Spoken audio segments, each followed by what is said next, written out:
aujourd'hui, la parole nous emmène dans une autre dimension. Aujourd'hui, le Père nous amène dans les profondeurs. À chaque fois, Dieu a décidé de nous emmener dans les profondeurs. Bonsoir à tous et à toutes. Bienvenue à l'atelier des adorateurs, des producteurs de preuves. Est-ce que tu peux acclamer pour toi-même? Est-ce que tu peux acclamer pour toi-même? Je suis trop content pour toi. Alléluia, alléluia. Je suis trop content pour ta vie. Ah, waouh, waouh, waouh, waouh, waouh. Je suis content pour ta soif. Je suis content pour ta soif. Ta passion, ta détermination, ça c'est quelque chose. Que hier tu sois en classe et qu'aujourd'hui tu sois encore là, ça, il faut acclamer ça. Et acclame encore le Seigneur pour ta vie, acclame le Saint-Esprit. Parce que la Bible dit c'est Dieu qui met en nous le vouloir et le faire. Ça veut dire que si tu ressens cette soif permanente, ça veut dire que c'est Dieu qui nous stimule, c'est Dieu qui nous emmène, c'est Dieu qui veut que nous puissions, voilà, comme ça, demeurer sous son abri pour recevoir ce qu'il a à nous donner. Abba Père, ce soir, nous sommes une fois de plus reconnaissants pour ton amour et ta miséricorde. Merci Seigneur, parce que au milieu de nous, Père, tu as décidé d'élever un souffle nouveau. Tu as décidé de bâtir un peuple qui a la connaissance, un peuple transformé, un peuple en qui Christ est formé. Et ce soir, Père, nous te sommes infiniment reconnaissants. À l'entrée de cet atelier, Père, nous te disons merci pour hier. Mais pour hier était pour hier, Seigneur. Aujourd'hui, nous sommes dans l'expectative de ce que tu veux relâcher encore aujourd'hui. Père, ta parole dit, tu fais toutes choses à merveille et tes bontés se renouvellent chaque jour. Nous croyons aujourd'hui, Père, que tu as prévu une portion pour ton peuple aujourd'hui et nous te sommes infiniment reconnaissants. Toi, cher boss, magnifique Saint-Esprit, nous comptons sur toi. Alors nous te supplions d'inspirer les pensées de notre cœur et les paroles de notre bouche. Que de ce que nous allons dire ce soir, il n'y ait aucune part venant de notre chair, mais uniquement, Seigneur, que tout soit inspiré par l'Esprit pour la gloire de ton nom. Merci pour cet atelier, Seigneur. Je te recommande toutes les pensées, tous les cœurs qui vont écouter ce soir, Père. Ramène toute pensée captive à l'obéissance à Christ. Seigneur, connecte-nous pour que nous recevions ce que tu as à nous donner, que cela nous transporte dans une autre dimension. Dans le nom de Jésus, nous avons prié avec foi et action de grâce. Nous disons Amen, Amen, Amen. Alléluia, Alléluia, Alléluia. Gloire soit rendue à Jésus. Bienvenue au laboratoire de transformation. Bienvenue au laboratoire de transformation du Saint-Esprit. C'est un laboratoire dans lequel le Saint-Esprit a décidé de faire de ta vie un prodige dans ta génération. Ma soeur, mon frère, toi qui es connecté au son de ma voix ce soir, oui, Dieu a décidé dans cette saison de te bousculer. Écoute, au sorti de ces moments, au sorti de cette année, au sorti de cette saison, tu ne seras plus jamais la même personne. Tu auras expérimenté une dimension de Dieu que jamais on a expérimenté dans ce monde. Une vitesse de transformation jamais imaginée. Pourquoi?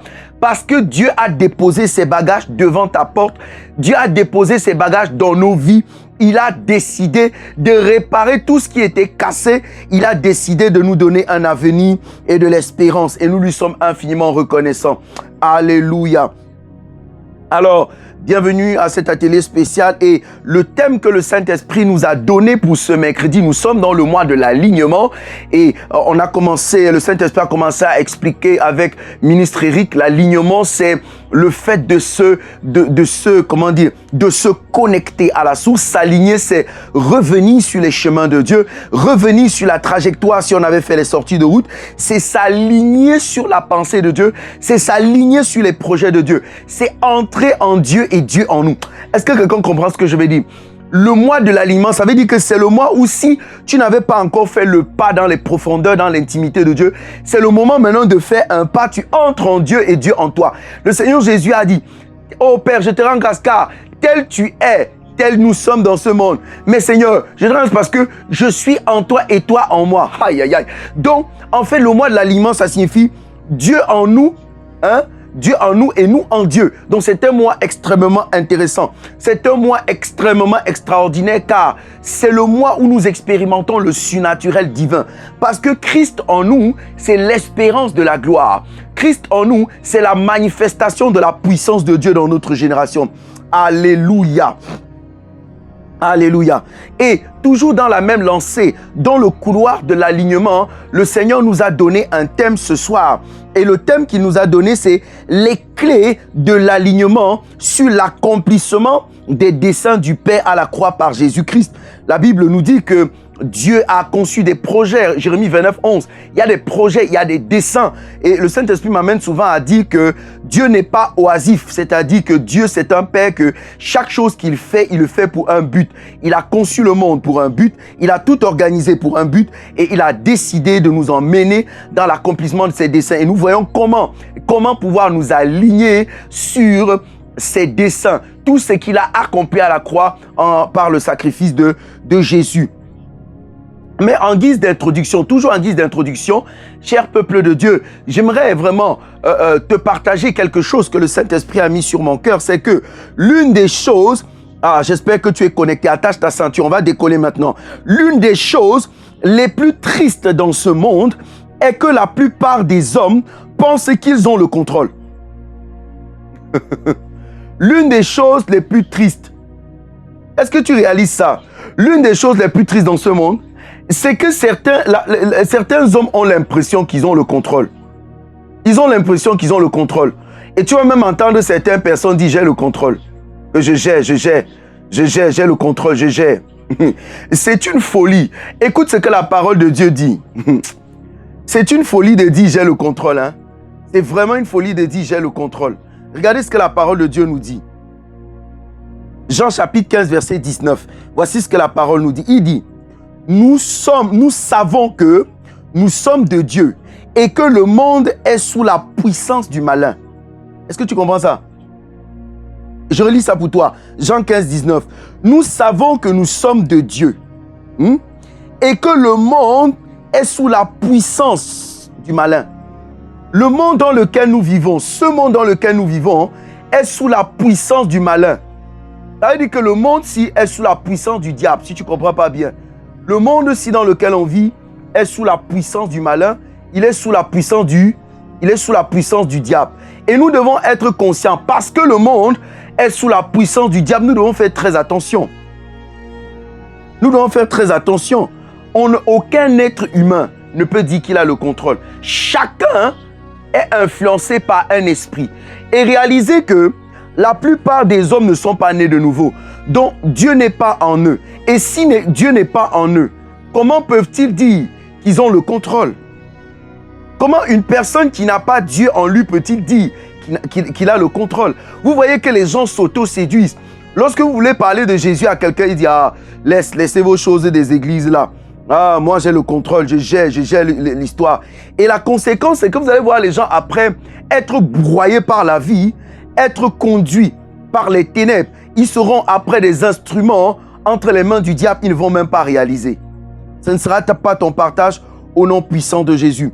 Alors, ce monde, une autre chose, avant que nous puissions entrer dans notre thème en guise d'introduction, écoute bien, ce monde est une prison qui tient les hommes captifs dans la souffrance, les maladies, les plaisirs de la chair, les convoitises, la folie du siècle présent, la haine, le ressentiment, la colère. Le monde est une prison. Je n'ai pas dit la terre, attention, parce que je vous avais déjà expliqué ici la différence entre le monde et la terre.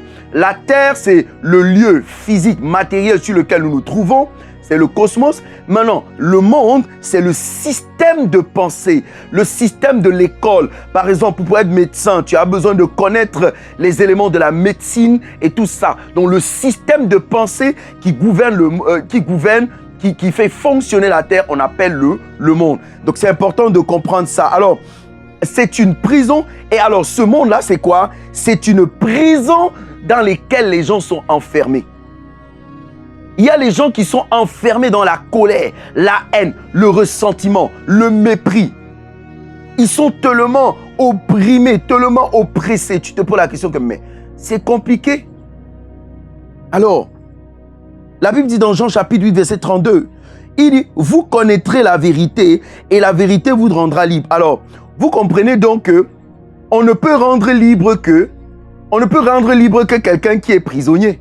Donc, si Jésus dit, vous connaîtrez la vérité vous affranchira ou vous rendra libre, ça veut dire que d'abord, avant on est d'abord en prison. C'est la vérité qui vient nous rendre libres. Il est important, bien aimé, que tu notes ces éléments à l'introduction de notre atelier ce soir, parce que ces éléments plus tard vont être utiles dans la compréhension. La troisième chose que vous devez noter, c'est que dans ce monde, certaines personnes sont égarées dans les folies de leur orgueil. Et vous savez, le voisin, il est égaré dans la folie de son orgueil. Oh, moi je connais, écoute, c'est la création des égrégores. Dès que tu parles de Jésus à quelqu'un, la personne te dit que Jésus, que quand on prie, ça marche parce qu'on a fabriqué les égrégores. Et comme on a fabriqué les égrégores là, on prie et ce sont les égrégores qui exaucent. C'est-à-dire que vous voyez à quel niveau les gens sont devenus insensés. C'est pour ça que Romains chapitre 1 verset 22 dit, ils se vantent d'être sages et ils sont devenus fous. Il y a tellement de gens fous ici dehors. Il dit que non, moi je ne crois pas en Dieu, je ne crois pas en vos dieux là. Moi je crois en la science. Ça, ce sont les gens qui sont devenus fous. Et ces personnes-là sont prisonniers, ces personnes sont prisonnières de leur orgueil, c'est-à-dire qu'ils sont tellement remplis d'eux-mêmes. Moi, je suis moi. Ça, ce sont des gens qui sont prisonniers. Quand vous voyez quelqu'un qui refuse d'accepter Jésus, ou quelqu'un qui refuse d'écouter la parole de Dieu, ça c'est une personne qui est opprimée, c'est un prisonnier, c'est quelqu'un qui est malade. C'est une personne malade. Et il faut qu'on dise la vérité aux gens. Qu'on dise la vérité aux gens. Parce que le Saint-Esprit qui est censé convaincre, quand le Saint-Esprit arrive, il résiste à l'Esprit. Pour résister à l'Esprit, il faut être quelqu'un de malade pour résister à l'Esprit. Si tu n'es pas malade, tu ne peux pas résister au Saint-Esprit. Alléluia. Donc, un autre élément, c'est que certains sont perdus dans les sciences humaines, égoïsme et dogmatique, pour servir des systèmes diaboliques. Ah bah ouais. Dans ce monde, il y a certaines personnes qui sont perdues dans les sciences humaines et dogmatiques pour servir des systèmes. Écoutez, il y a aujourd'hui, dans certains systèmes que c'est pas nécessaire que je puisse citer ça.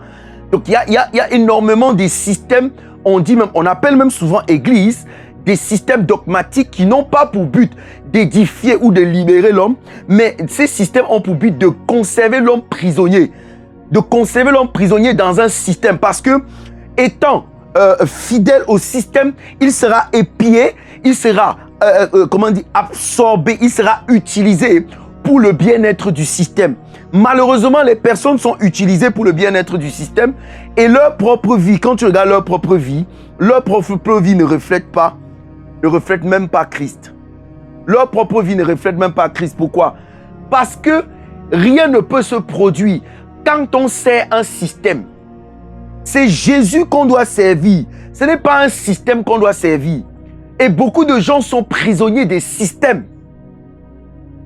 Oh, le pasteur a dit que non, on ne doit pas mettre le foulard. On ne va pas mettre la boucle. Oh, on ne doit pas mettre le pantalon. Oh non, les femmes ne doivent pas prêcher. Oh, vous voyez, des systèmes comme ça qui ont été conçus pour satisfaire l'égoïsme de l'homme. C'est la vérité, hein? Moi je vous dis la vérité. Ce sont des systèmes conçus pour satisfaire l'égoïsme de l'homme. Moi je vais vous dire pourquoi certains pasteurs disent que les femmes ne prêchent pas à l'église. La plupart, ce sont les gens qui sont frustrés dans leur enfance.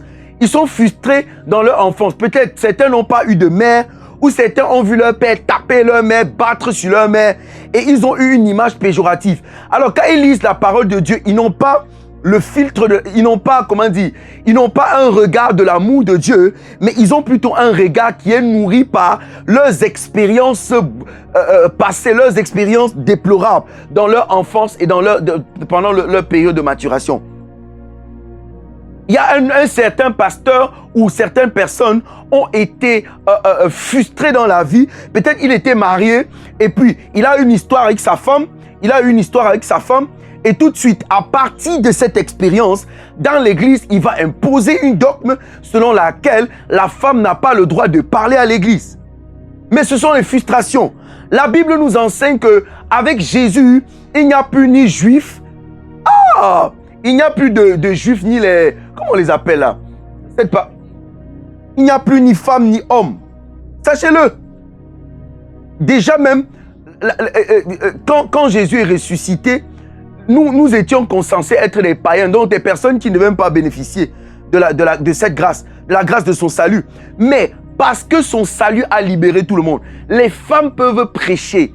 Les trucs qu'on dit que la femme ne doit pas mettre la greffe, oh, on ne doit pas mettre les boutons. Tout ça, ce sont des systèmes qui enferment les hommes, qui enferment les personnes et qui les empêchent d'être épanouis.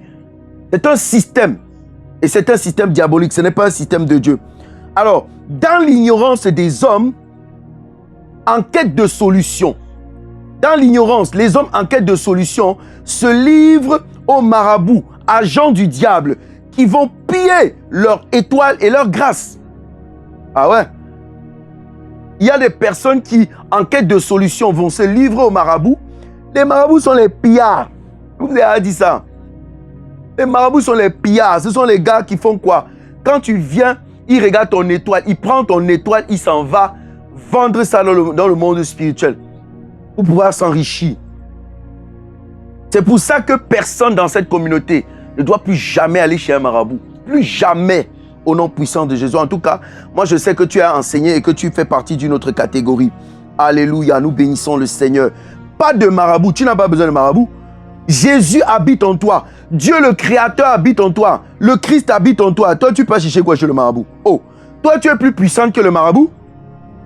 Tu es 10 000 fois plus puissante que le marabout. Le marabout ne peut rien. Ce que toi, tu peux opérer par le Saint-Esprit, le marabout ne peut même pas. Le marabout ne connaît même pas. Alléluia. Jean 10, 10. Il dit quoi?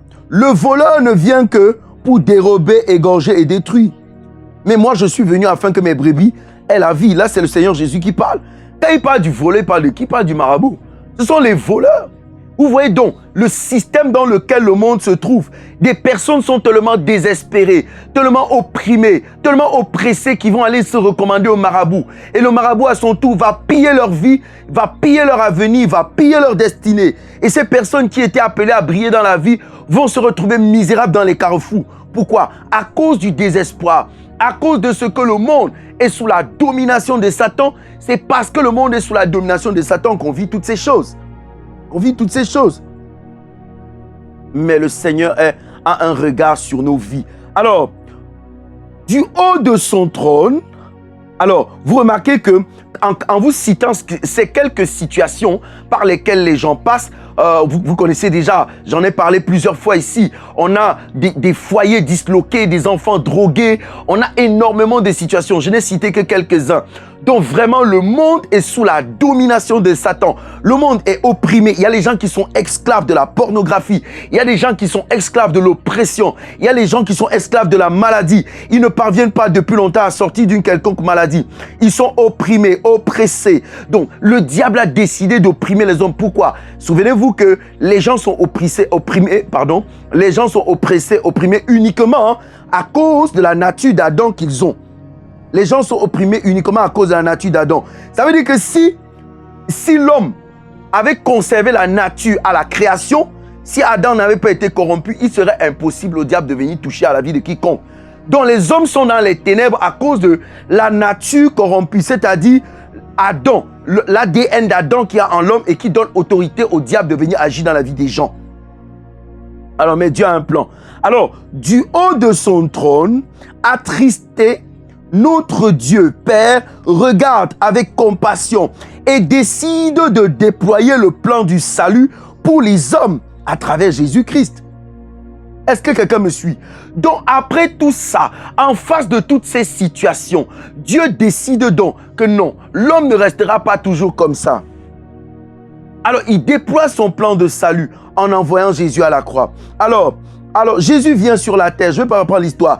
Jésus vient sur la terre après un long parcours d'agonie, d'humiliation. Notre Sauveur, pour racheter nos vies, offre sa vie en sacrifice et juste avant l'heure de son agonie, il soupire en disant « Tout est accompli ».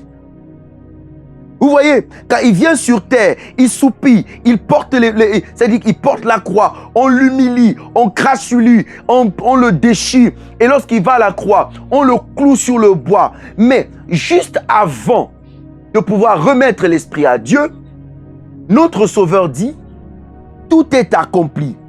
Jean chapitre 19, verset 3. Maintenant, toi et moi, ce soir, nous voulons nous poser la question de savoir, qu'est-ce qui est accompli? Pourquoi Jésus a dit tout est accompli? Alors on se pose la question de savoir ce soir, mais qu'est-ce qui est accompli à la croix? Pourquoi Jésus dit tout est accompli? Parce que généralement on passe vite, on ne prend pas le temps de poser cette question. Qu'est-ce qui est accompli, Jésus? Pourquoi est-ce que tu dis à la croix que tout est accompli? Qu'est-ce qui est accompli? Et alors pour répondre à cette question, bien-aimés, je vais vous dire que Jésus est le projet de Dieu. Et il m'a souvent amené pendant l'évangélisation à présenter ce tableau qui est très important. Et je vais le présenter ce soir encore une fois de plus. On ne se fatigue pas, on ne se lasse pas de présenter le tableau parce que ça permet à certains de réaliser effectivement qu'est-ce que Jésus a accompli à la croix. Il faut savoir que lorsque Adam a péché, Dieu a tout de suite engagé le projet de notre salut. Maintenant, il fallait un prix. Et lorsque Dieu regarde, vous voyez que Dieu toujours, parce qu'il voulait toujours être avec nous, il a initié à Moïse, par exemple, de faire le tabernacle. Et le tabernacle devait permettre à ce que le peuple s'approche de Dieu. Parce que vous avez remarqué, durant toute l'histoire, Dieu a toujours voulu être auprès des hommes. Quand il fait même le tabernacle, c'est toujours pour que nous soyons auprès de lui.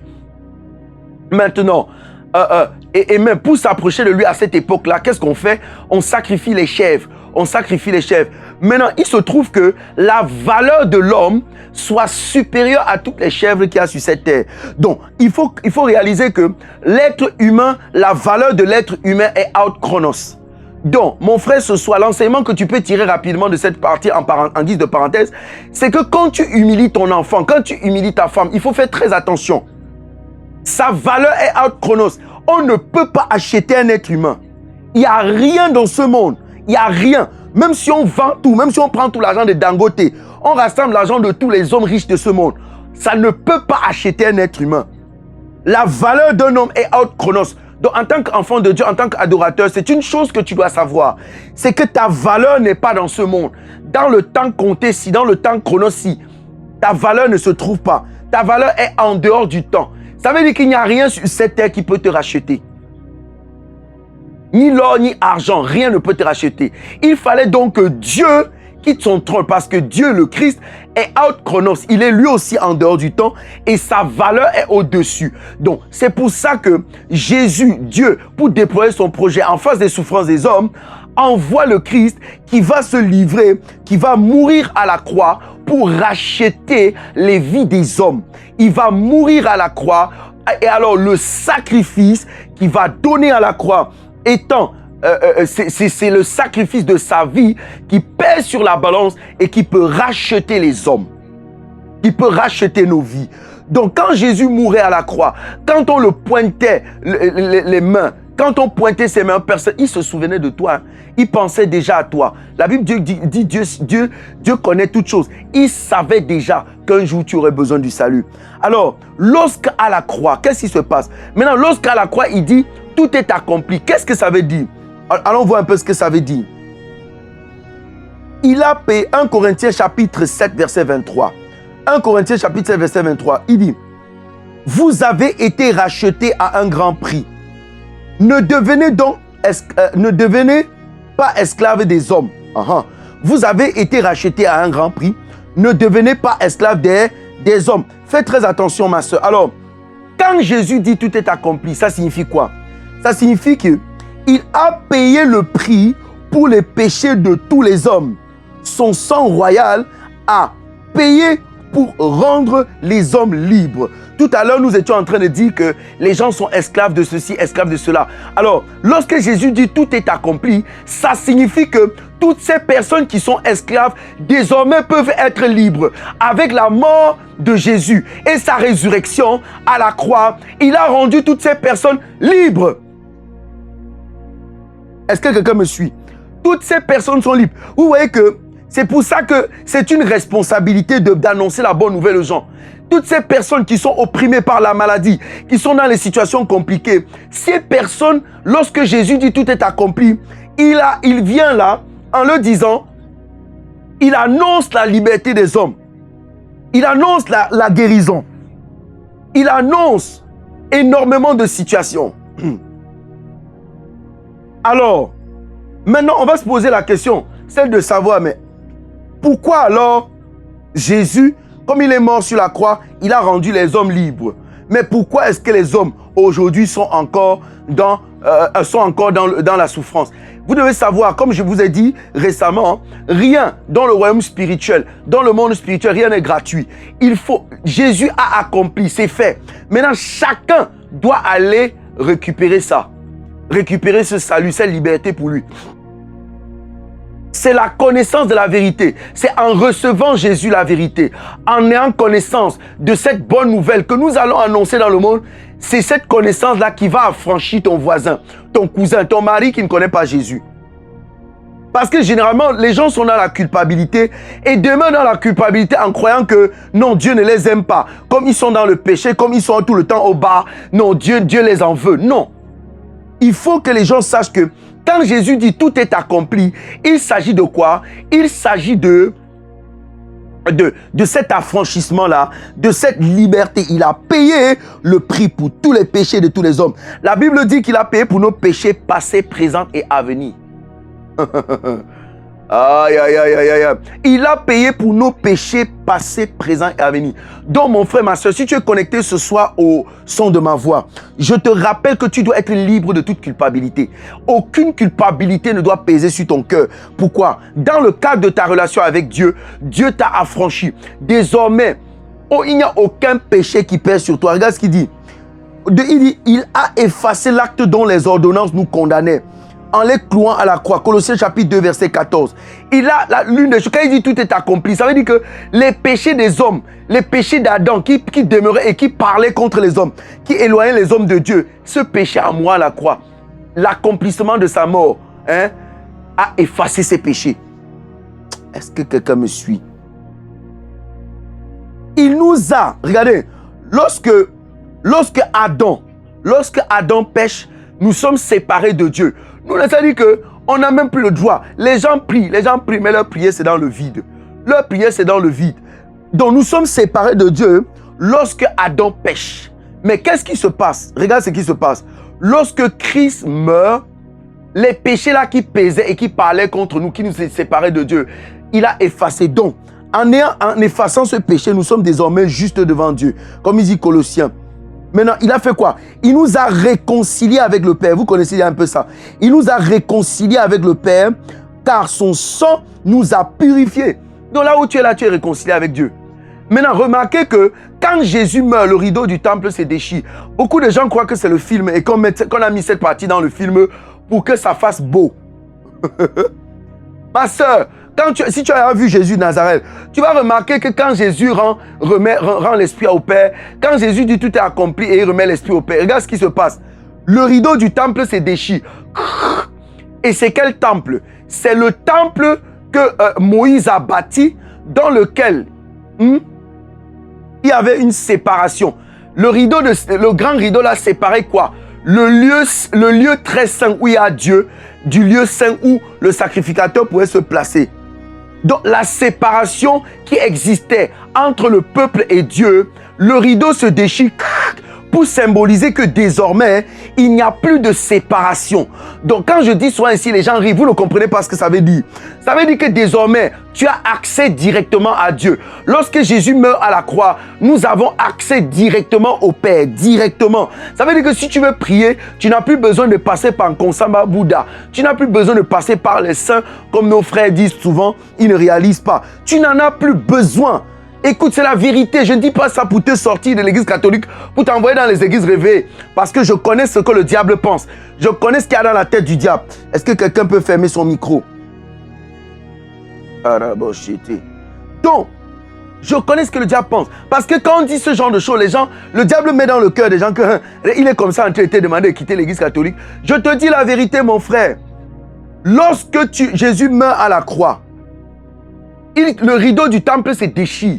Et la Bible dit qu'il est le seul intermédiaire entre Dieu et les hommes. Donc, je suis en train de te dire, il faut vraiment que tu arrêtes de réciter le rosaire.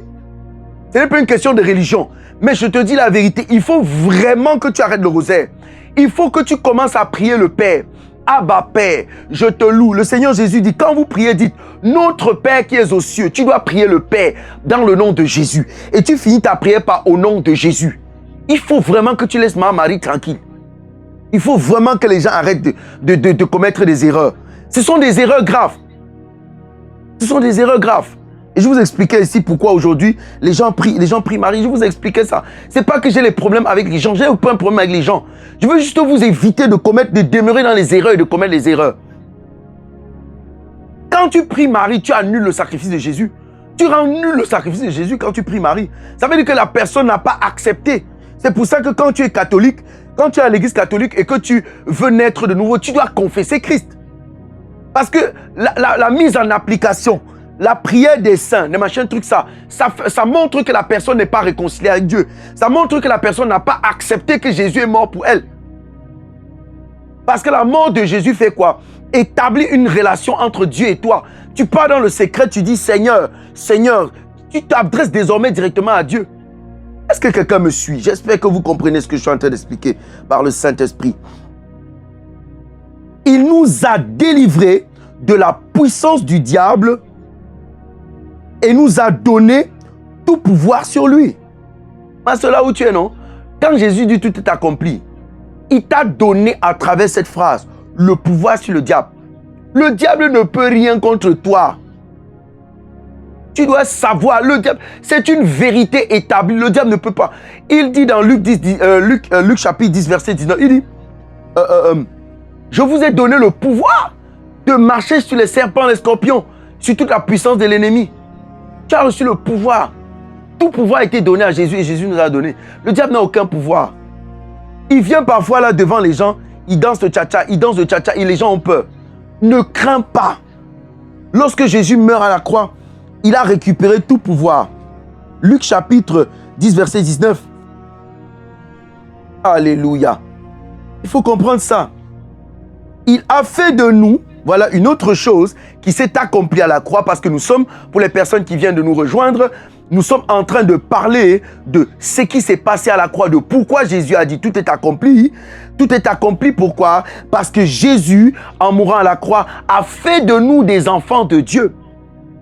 Il a fait de nous des enfants de Dieu. Vous connaissez déjà ça. Jean chapitre 1, verset 12. À ceux qui l'ont reçu, qui croient en son nom, il a donné le pouvoir de devenir enfant de Dieu. Donc quand tu reçois Jésus, tu deviens enfant de Dieu. Quand tu acceptes ce qui s'est passé à la croix, tu deviens enfant de Dieu. Alléluia. Ce soir, on va aller un peu vite. Alléluia. Alors, à la croix, lorsqu'il est mort à la croix, lorsqu'il a été pointé sur le bois, il nous a guéris de toutes sortes de maladies naturelles et spirituelles. Ésaïe 53, 5 et Matthieu 8, verset 17. Je vais seulement lire les versets parce qu'on n'a pas beaucoup de temps. Donc, tu dois comprendre qu'il nous a guéris. Lorsqu'il meurt, c'est fait. Vous savez pourquoi les gens ne sont pas guéris? Et parce que les gens n'ont pas encore accès. Les gens ne sont pas allés prendre. Les gens ne sont pas alignés. Quand tu es aligné, vous croyez que il y a les chrétiens qui n'arrivent pas à croire que le pasteur à l'église, quand il fait comme ça, le pied de quelqu'un pousse. Il y a les gens qui pensent que c'est la simulation. Hein. C'est pas la simulation. Hein. On te dit que quelqu'un est malade et le Seigneur déclare une seule parole et la personne est guérie. La personne est guérie par la foi. Parce que la personne s'est alignée par sa foi. Est-ce que quelqu'un me comprend? Il faut croire. Et une chose que je vais vous dire par rapport à l'accomplissement sur la guérison, c'est que un esprit ne peut pas être malade. Est-ce que vous comprenez ça? Un esprit régénéré ne peut pas être malade.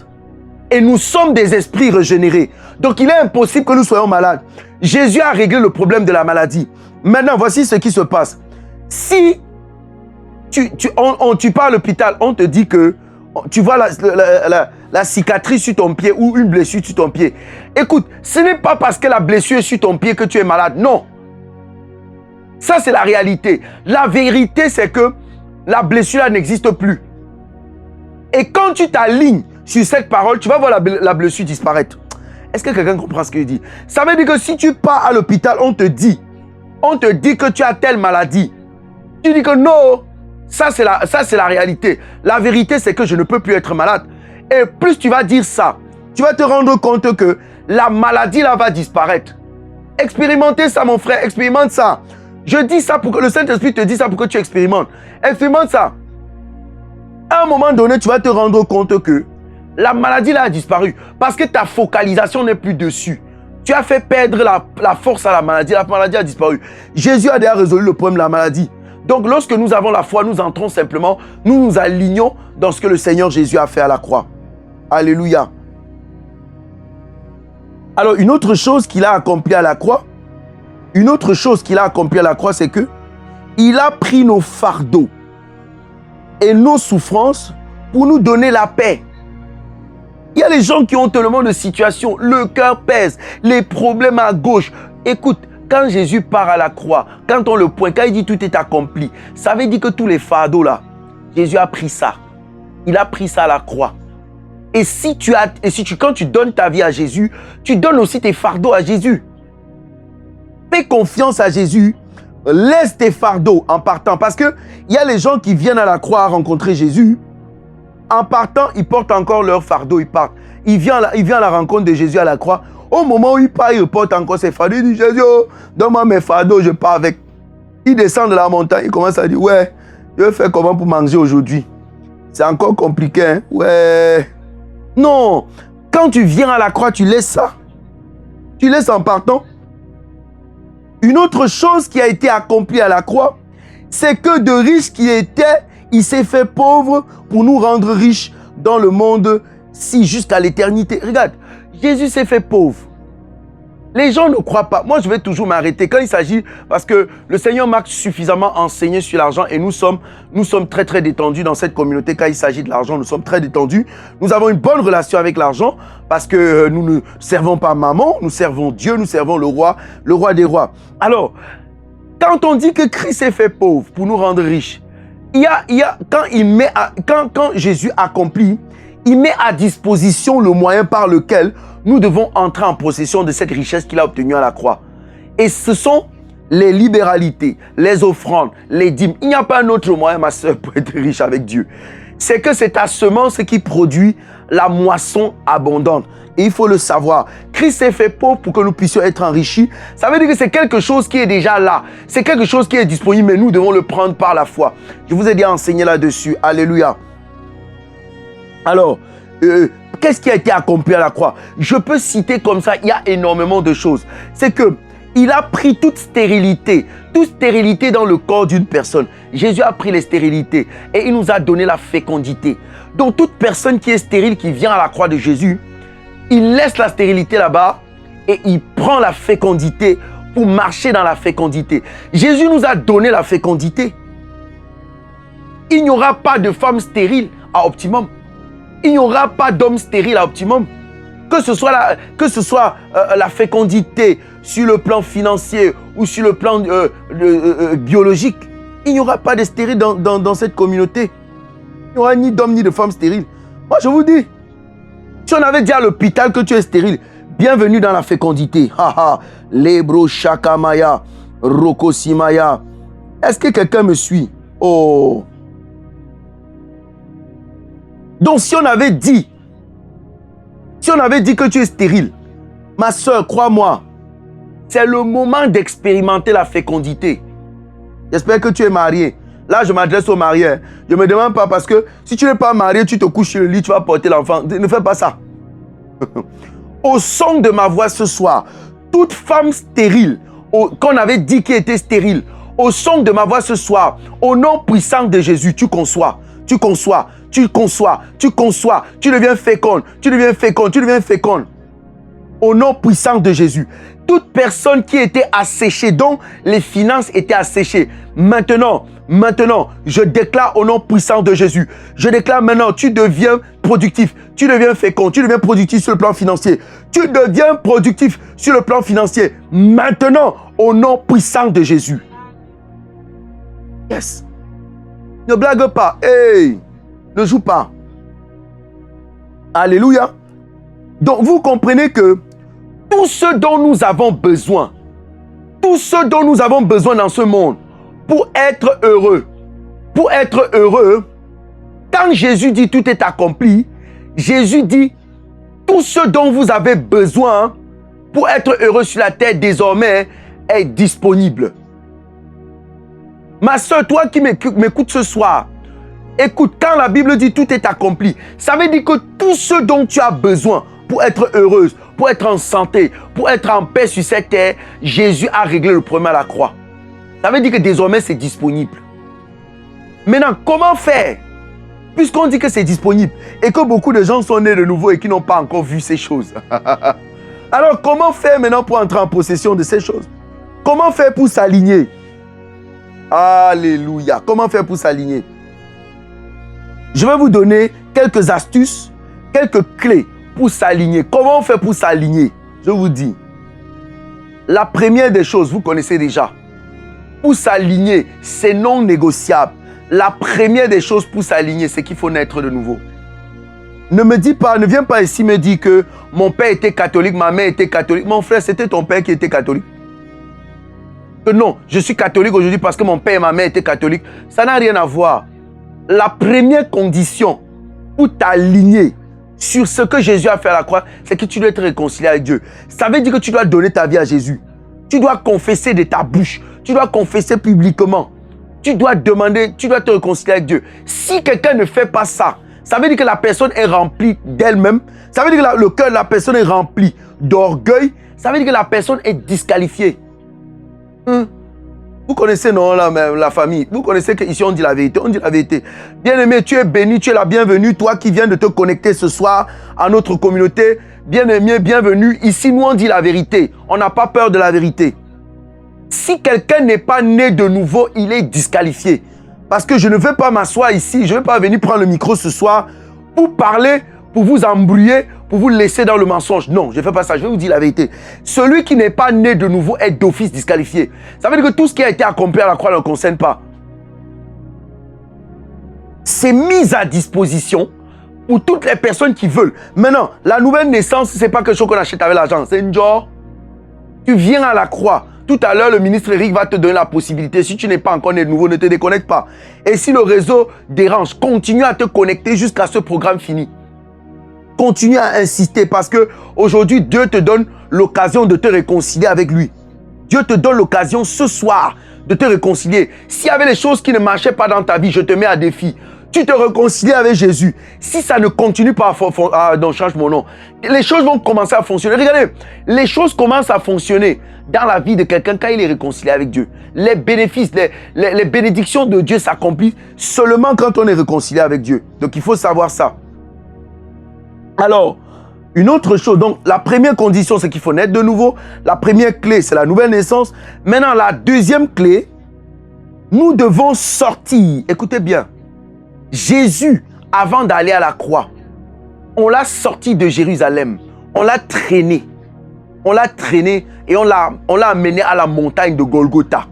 Alors, une des choses que le Seigneur me demande de te dire ce soir, c'est que pour nous aligner sur ce qui a été accompli à la croix, également, nous devons sortir de Jérusalem.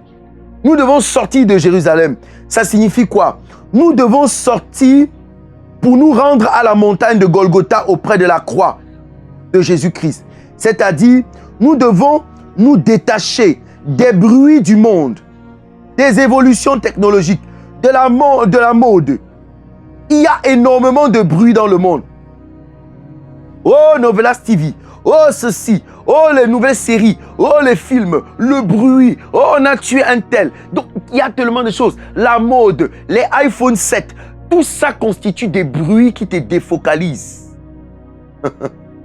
Mon frère, ma soeur, je vais te dire la vérité. Ce sont les bruits qui te défocalisent. Ce sont les bruits qui t'empêchent de pouvoir entrer dans le surnaturel. Parce que ces choses sont de la chair et ce sont les choses qui te maintiennent en bas. Je ne suis pas en train de te dire que tu ne dois pas acheter ton iPhone 13. Ce n'est pas ce que je dis. Je dis que nous devons sortir de Jérusalem, c'est-à-dire nous devons nous séparer, nous devons enlever notre attention sur ces choses pour nous mettre notre attention sur la croix, pour mettre notre attention sur Christ Jésus. Faites très attention.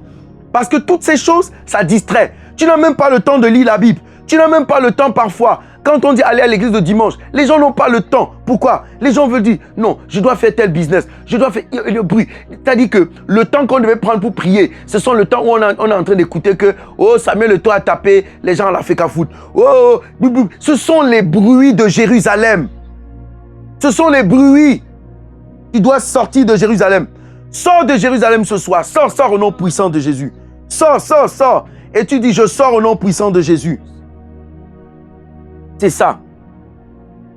Sortir de Jérusalem, c'est-à-dire, sortir de Jérusalem, c'est fermer ses oreilles à tout... de Jérusalem. C'est sortir de Jérusalem.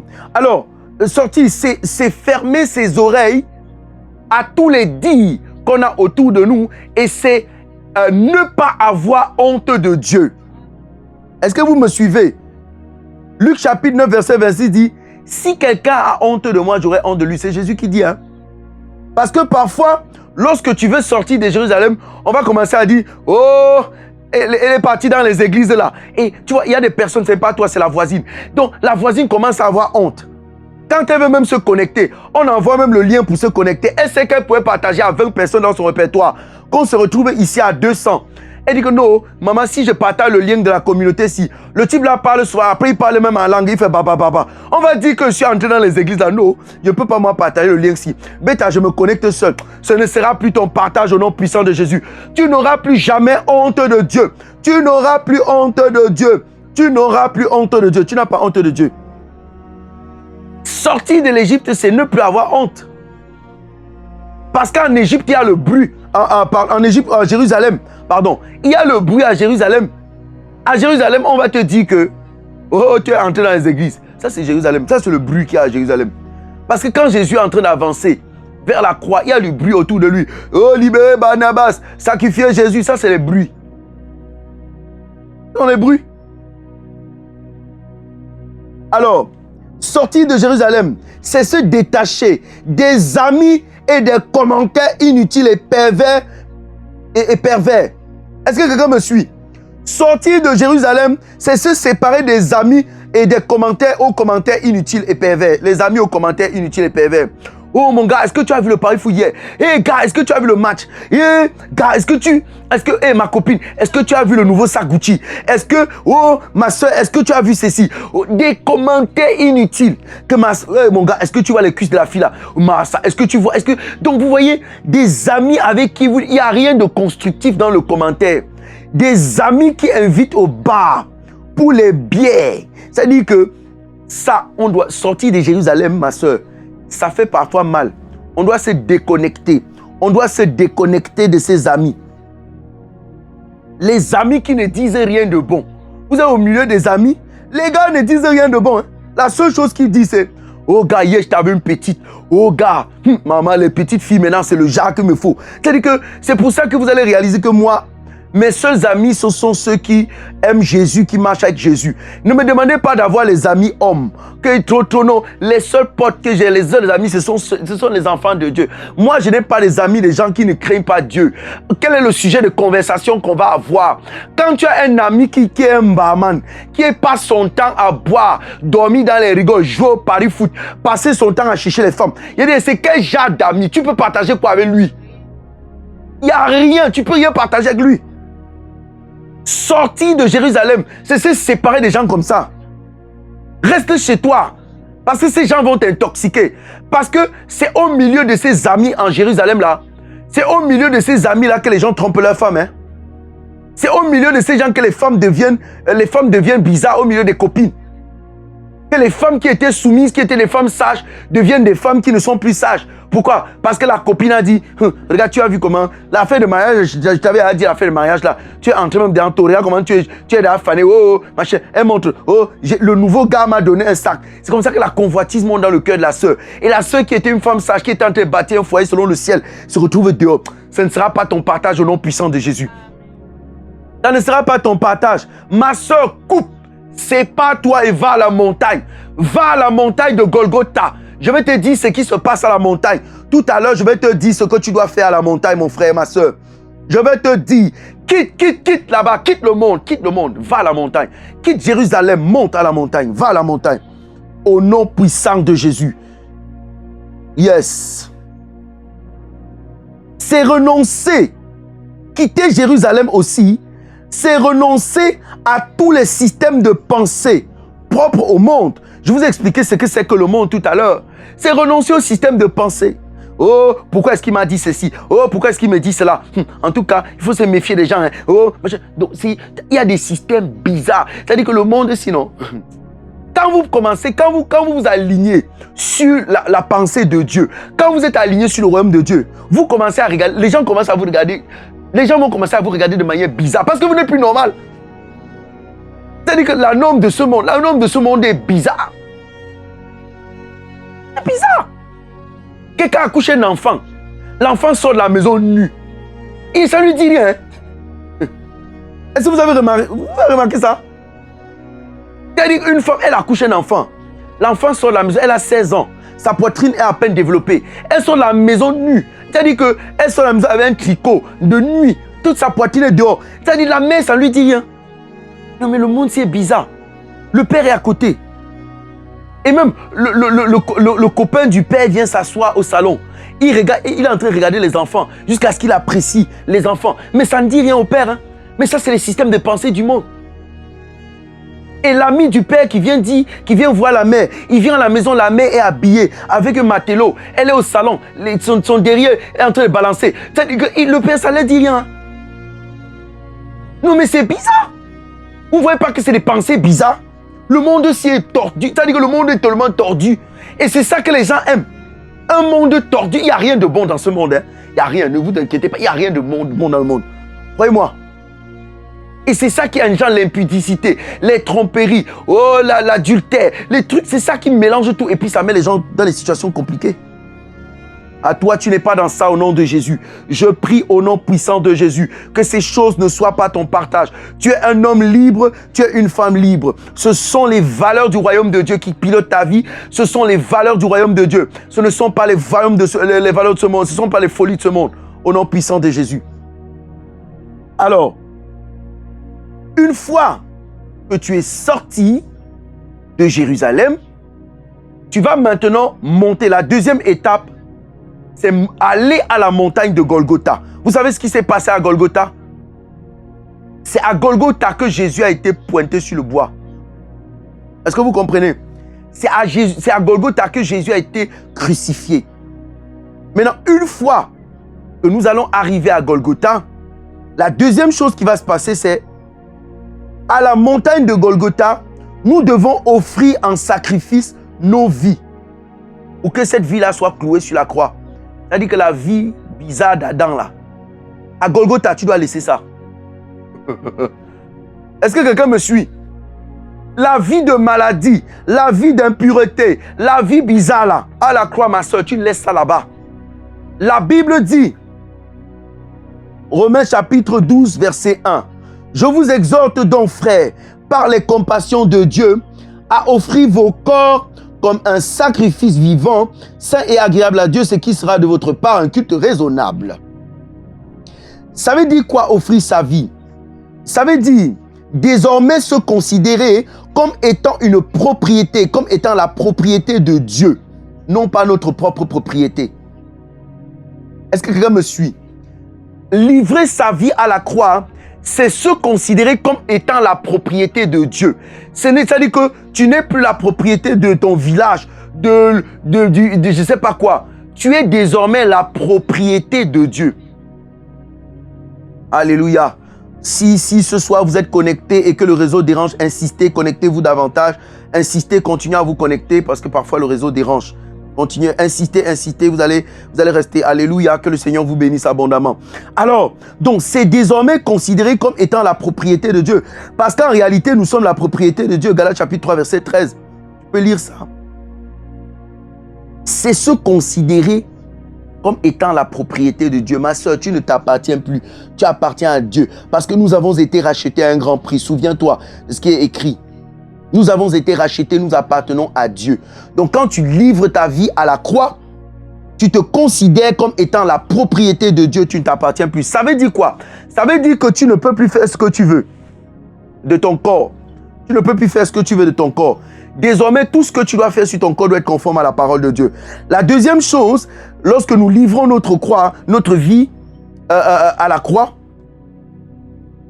c'est déposer tous nos fardeaux à la croix, afin que Jésus, par son sacrifice, puisse briser tous ses fardeaux. Il dit dans Matthieu chapitre 11, verset 28 que « Venez à moi, vous tous qui êtes chargés, fatigués, je vous donnerai du repos. » À la croix, dans l'accomplissement, ma soeur, quand tu arrives, tu quittes, tu sors de Jérusalem, tu arrives à la croix, tu enlèves tout ça, tu déposes là-bas. Tous tes fardeaux, la souffrance, la maladie, toutes les choses, les trucs qui te pèsent, les blessures de l'âme, tu arrives à Golgotha, à la croix, tu déposes ça là-bas. Dépose là-bas. C'est renoncer au moi. C'est renoncer au moi, à la vie que nous croyons avoir, dans laquelle nous tentons en vain d'avoir le contrôle. Il y a une vie qu'on tente d'avoir le contrôle. On dit non, c'est ma vie, j'ai tente d'avoir le contrôle. Et ça, on ne réussit jamais, c'est compliqué. Le travail ne donne pas, le mariage, les enfants, tu pars à la croix, tu enlèves le moi là, tu déposes tout ça là-bas. Tu redescends, tu déposes tout ça là-bas à la croix. C'est très important, bien-aimé. C'est rompre consciemment et volontairement tous les liens d'appartenance aux autels sataniques de nos villages. Donc à la croix, volontairement, tu romps tous les liens. Tu dis, je me sépare des liens sur les autels sataniques de mon village. Je me sépare. Tu laisses ça là-bas. Donc, parce qu'à la croix, Christ a payé et il nous a récupérés. Donc, puisque nous appartenons à Dieu, les autels sataniques de notre village ne peuvent plus nous réclamer. Ils ne peuvent plus nous réclamer. Donc, c'est volontairement se séparer. Parce que, je vous dis ça pourquoi. Écoutez une chose importante. Il y a des personnes qui viennent à l'église. Quand ils entrent à l'église, ils déposent leurs autels devant l'église. Maintenant, quand ils sortent de l'église, ils reprennent la position qu'ils étaient. Donc, bien aimé, lorsque tu vas à la croix pour t'aligner, ce que tu fais, c'est que volontairement, tu dis que je ne pars plus. On dit qu'allons dans la maison des crânes, tu dis je ne pars plus. Donc, c'est volontairement renoncer. C'est dire non, je ne suis plus là, je renonce. Je ne suis plus là, ne comptez pas sur moi, je rejette, je dis non. Faut volontairement le faire. Faut volontairement le faire. Jean chapitre 12, verset 25, tu peux lire ça. C'est rompre consciemment et volontairement les liens, comme je le disais. C'est abandonner tout projet qui dans nos vies n'était pas conforme à la volonté de Dieu. C'est abandonner tout projet qui dans nos vies n'était pas conforme à la volonté de Dieu. Les chisa, ma soeur, si tu étais une chisa, quand tu pars là-bas, tu abandonnes ça. C'est le seul moyen par lequel tu vas être alimenté, tu vas être connecté à la volonté de Dieu. Il y a des personnes qui, et quand je parle de Seigneur me montre, il y a des personnes qui sont deuxième, troisième bureau. Ma soeur, tu es né pour être la femme de quelqu'un, tu n'es pas né pour ramasser les restes. Donc si tu étais dans ce genre de relation, c'est une relation toxique, ma soeur.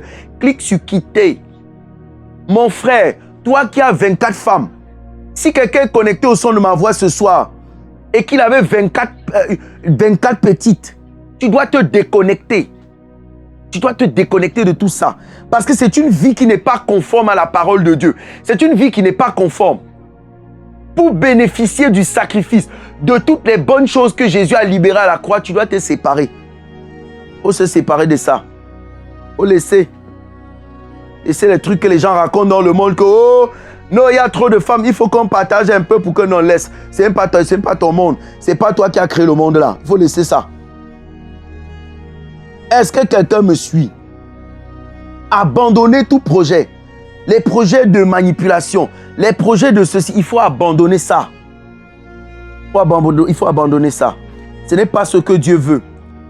C'est donner à Jésus tout pouvoir sur notre présent et notre avenir en acceptant toutes ses décisions pour nous. Maintenant, est-ce que Jésus peut séparer un couple? Je peux poser la question, est-ce que nous sommes ensemble ce soir? Est-ce que Jésus peut séparer un couple? Est-ce que Jésus peut faire qu'un couple divorce? Ça, c'est une question, hein? La Bible dit que ce que Dieu a uni, que personne ne sépare. Maintenant, la première question que je vais vous poser, c'est que, est-ce que le couple là, est-ce que c'est Dieu qui a uni? Donc, pour que cette parole s'applique, il faut d'abord se rassurer que Dieu a uni le couple là. Croyez-moi, il y a des situations dans lesquelles Dieu casse. Parce que ce n'est pas lui qui a uni. Un mariage qui n'est pas fondé sur Dieu, un mariage qui n'est fondé sur rien, qui est fondé sur je sais pas, sur les désirs de manipuler, sur les intérêts. Un mariage qui n'est pas fondé sur Dieu, Dieu va casser ça. Donc, j'ai pris cette parenthèse pour vous dire, faites attention. Ce n'est pas parce que deux personnes disent qu'elles sont mariées que ça signifie que Dieu les a unies. Faites attention. Faites très attention. Donc, les choses qui ne sont pas faites sous Dieu, ce sont les choses qui doivent être brisées. Ah ouais. Alors, une autre chose, c'est que, rapidement, le temps est en train de courir, une autre chose que vous devez savoir, c'est que, à la croix là-bas, à Golgotha, notre moi doit mourir à cette montagne, sur la croix, pour laisser Dieu vivre. Le moi doit mourir. Ma sœur, pour que tu expérimentes tout ce qui s'est produit à la croix, pour que tu expérimentes tout l'héritage, toutes les bontés de Dieu, que Dieu a relâché à la croix, ce qui doit se passer, c'est que tu dois mourir. Tu dois mourir à la croix. Le moi, ma maison, ma voiture, moi, est-ce qu'on peut me parler? Vous me parlez, vous êtes qui? Ne me parlez pas moi, je suis moi. Il faut laisser le moi là mourir. Mon mari n'a même pas le droit de me parler, c'est moi. Laisse ma soeur, laisse ça. Clique sur cliquer, il faut mourir. La Bible dit dans Jean chapitre 12 verset 24, tu peux lire ça. Jean 12 verset 24, il dit, si la graine tombée en terre ne meurt, elle ne peut porter du fruit. Ça veut dire quoi? Ça veut dire que si quelqu'un a encore en lui l'orgueil, le moi et tout ça, il est difficile que la personne produise les fruits de l'esprit. Les fruits de l'esprit, c'est la bonté, la bénignité, la tempérance, l'amour, toutes ces choses. On ne peut pas produire ça. Tu ne peux pas aimer quelqu'un on ne peut pas aimer quelqu'un quand on est orgueilleux. On ne peut pas aimer quelqu'un tant qu'on est vivant. On ne peut pas pardonner quand on est trop vivant dans son âme. Moi, on ne peut pas, moi. Faut mourir. C'est-à-dire, devenir, ça veut dire quoi? Devenir insensible à toutes les situations extérieures considérées comme blessantes. On m'a parlé, il m'a fait ceci, il m'a fait cela, il faut laisser ça. C'est-à-dire renoncer à tous les plaisirs. Voilà, ça veut dire quoi? Mourir à soi, ça veut dire renoncer à tous les plaisirs de la chair qui sont non conformes, à la volonté de Dieu. Renoncer à tous les plaisirs de la chair qui sont non conformes à la volonté de Dieu. Ça veut dire quoi? Je prends un exemple qui n'est peut-être pas approprié, mais si le chocolat n'était pas conforme à la volonté de Dieu, il ne va plus manger le chocolat. Si coucher avec un homme sans être marié n'est pas la volonté de Dieu et ce n'est pas la volonté de Dieu, on ne couche pas. On ne couche pas. Ma soeur, on ne couche pas. Il faut laisser.